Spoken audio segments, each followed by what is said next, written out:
Welcome to the Mobile Home Park Mastery Podcast, where you will learn how to identify, evaluate, negotiate, perform due diligence on, finance, turn around, and operate mobile home parks. And now, here is your host, the fifth largest mobile home park owner in the United States, Frank Rolfe. Is the glass half full or half empty? That's a question that's been used in philosophy classes in American colleges probably for the last 50 years. But how does that relate to mobile home parks? This is Frank Rolfe, the Mobile Home Park Mastery podcast series. We're going to be exploring vacancy, the good and the bad, and we'll try and decide whether the glass is truly half full when you have a lot of vacancy or half empty. So let's start off with half full, the good things. Well, the first best thing about having a lot of vacancy in your mobile home park would certainly be it gives you lots of upside in filling the lots. Now, we all know that in America, the demand for affordable housing is insanely high. So the demand component is there in almost every mobile home park in a larger metro area. There's people who want to move in. And when you have a mobile home park with empty lots, all you have to do to put someone in that lot paying lot rent is find a way to get a home on the lot. Now, there's a lot of creative ways to do that today.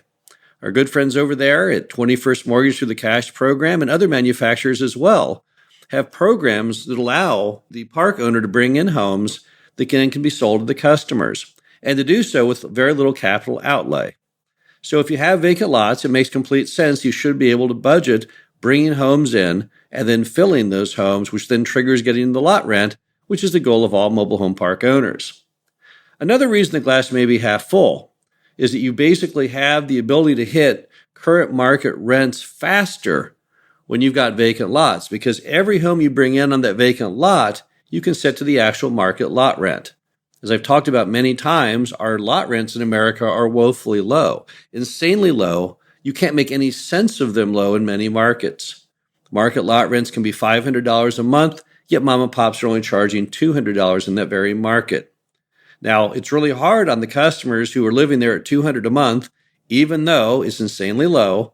Trying to raise it up to market rapidly, that can put a lot of hardship on them. But new people coming in who are looking for a real deal on affordable housing and realize that that's the market rent and it's still an incredible bargain, they're all lined up for that. So basically, when you have vacant lots, those go day one into the full market rent. So there's another reason that vacant lots can be half full, is because they allow you to tap into full market rents on day one. Another issue is you have less difficulty with issues with residents and the changing sometimes of the park residents themselves when your park has a lot of vacancy. When you have a lot of occupied lots and then with older homes and you're trying to bring in newer homes, it can sometimes cause problems. People say, I don't want to live in this brand new mobile home next to a home from 1950s or 1960s. So often when you're trying to take an older mobile home park and bring it back to life, the job can sometimes be easier when you have vacant lots, because now I can rebuild that park kind of however I want. I can position the homes in, the sizes, the colors, the designs in any manner I like for maximum aesthetic effect. I may put double wide at the entry and double wide in the big curve in the road, and then my lesser expensive single wides in different positions. But it's more like a chessboard. I'm starting from a clean slate, and I can design and organize that mobile home park any which way I want. Finally, it's just sometimes more aesthetically pleasing because your end result is that you have a park that has a lot more new homes in it. And even though the old homes are fully functional, there's no question that the new homes typically look nicer. So sometimes when a park is half empty, it gives you the chance to create a more aesthetically pleasing product than if you didn't have so many vacant lots to begin with. Now let's turn to half empty. Well, the biggest reason a mobile home park with vacancy is half empty is because of lending. Lending, as we all know, is a key component to the mobile home park industry. Nobody buys mobile home parks for cash, at least they try not to. They do sometimes at auctions, but then they try and refinance and put debt back on it again. So basically, we're all a nation of borrowers, and everyone who owns commercial real estate, whether it's a retail center, an office building, or a mobile home park, They're counting on lending, typically at the rate of about 70 to 80% LTV, which means loan to value, which means that when you buy a mobile home park, you're typically only putting 20 or 30% of the purchase price down. However, that's hindered when you have lots of vacancy because banks don't like mobile home parks with lots of vacancy. They can tolerate about 20% vacancy or 80% occupancy. They call that threshold stabilized occupancy, and that's treated at a premium. But when you have less occupancy, and certainly when you're at 50% occupancy, you're far, far from stabilized. And that scares banks. They typically don't like making loans on parks that are not at least 80% occupied. If you ask a banker why that is, they'll tell you, well, we want proof that the demand is there, that people like living there enough that it's 80% occupied. So it's really kind of just of a judgment that they chose. I don't even know why they picked 80%. Why not 70%, 75%? Nobody actually knows, but that's just become the standard. So when you don't have at least 80% occupancy, getting a loan can be very hard, if not impossible. The next reason the class would be half empty when you have lots of vacancy is you have complete lack of liquidity as the owner of the mobile home park.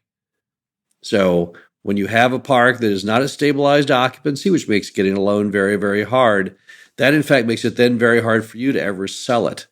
So if you buy the park that's half occupied, you will probably not be able to sell that park till you get much closer to stabilized occupancy because the person who would buy it from you will not be able to get a loan. And that lack of liquidity can be very scary.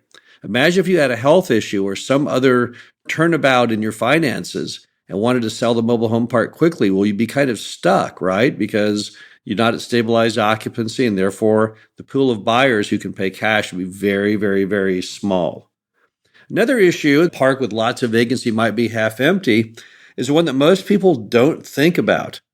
And that's the fact that some of your infrastructure will not work unless you have enough lots occupied. My very first park, Glenhaven, I was having a problem with the sewer. I was calling the Roto-Rooter guy out all the time. Now, at that time, Glenhaven was 50% vacant, but I know nothing about sewer at all.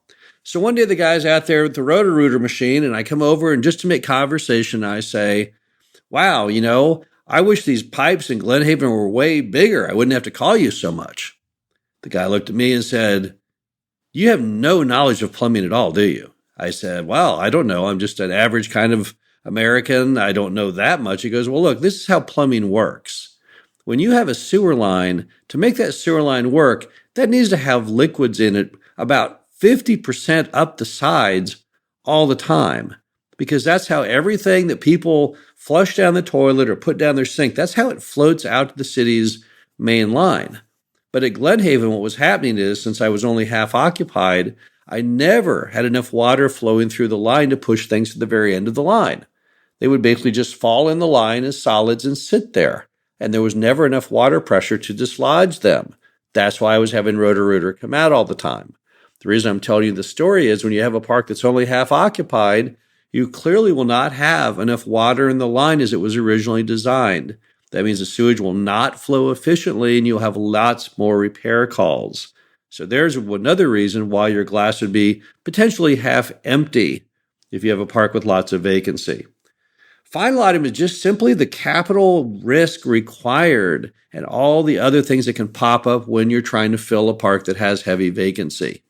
A lot of things just happen and we can't always plan for them into the future.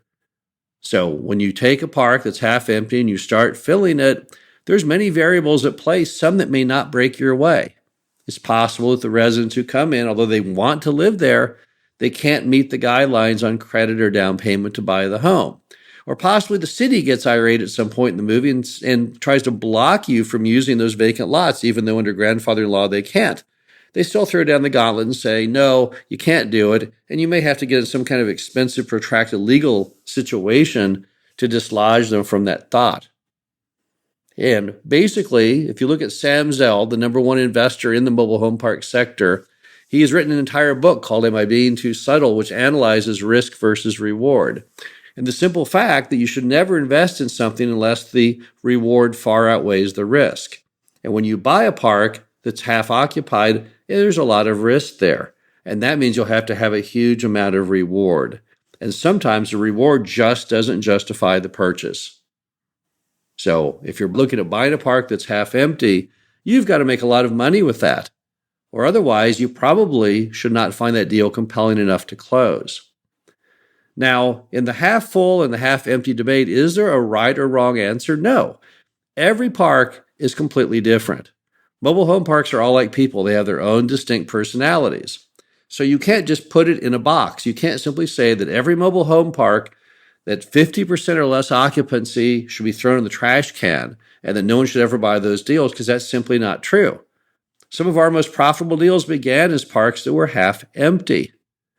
So there's definitely reason you would want to look into those parks, but at the same time, you have to understand the risks. The last thing you want to do ever is to buy a mobile home park that you can't sell or refinance when you need to. And if that means you don't hit stabilized occupancy over time, you're basically stuck. It's your mobile home park forever, or at least until such time as you default on the mortgage on it. So what am I saying? You have to be very, very careful in your selection. So really, the answer to the question, is a half-empty park half full or half empty, is totally reliant on the park itself, on those magic determiners like infrastructure and location and density. Are all these things in the right order? Are the right ingredients there to bake a really tasty cake, or are they not? So you can go tell that at philosophy class when they ask you if the glass is half full or half empty. Perhaps it's what kind of beverage is in the glass, whether you like it or not. So there's some mobile home parks that are good deals. The glass is always half full on those parks, even though the park has much vacancy with it. And there's others that no one should touch, ever, perhaps at any price, that have lots of vacancy, because there simply is not the raw material there to make that mobile home park a success. This is Frank Roth, the Mobile Home Park Mastery Podcast. Hope you enjoyed this. Be back again next week. Thank you for listening to the Mobile Home Park Mastery Podcast. Be sure to visit us at mhpmastery.com to subscribe to the show, read our show transcriptions, and access all of our great information on mobile home park investing.